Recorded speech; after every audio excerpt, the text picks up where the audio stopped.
আর ঘাস কাইটা বিক্রি করি, যা পাই তা দিয়ে সংসার চালাই। তাই বললাম তুমি যে সব মাহফিলে আসো। হুজুরে যখনই আপনার কোনো পোস্টার দেখি, আমি তখন এই ঘাস কাটার টাকা থেকে একটু একটু টাকা জমাই, কয়টা টাকা জমাইয়া গাড়ি ভাড়া মিলাইয়া রাখি, আপনার ওয়াজ শুনতে যাবো।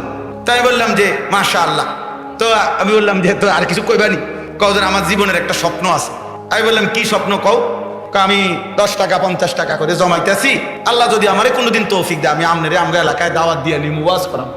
পরে আমি বললাম ওহন দাঁড়া, অন ডিপ্লো হাদিয়া দিতে হবে না, আমি দিমু তোমার, এটা আছে আমার মাহফিলের সান্দা, যাও তুমি আয়োজন করো, যেখানে কও তুমি, তোমার ঘরে হোক উডানে হোক, আমি ওখানে ওয়াজ করব।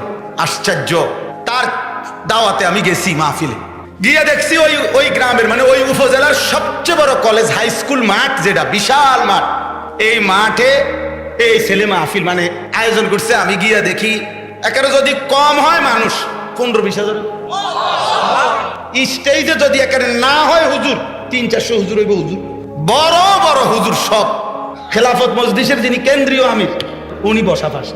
তাই বললাম কি রে কারবারটা কি তারে? হুজুরের কইছি তো আমার আইয়া এলাকা আমার আর ধরতেও দিছে না, সব আলেম ওলামা পাবলিক মিল্লা এই মাহফিলটা এত বড় বানায় ফেলছে। তাইলে দোস্ত একজন শ্রোতাকেও মানুষ দেখতে দেখতে চিনে।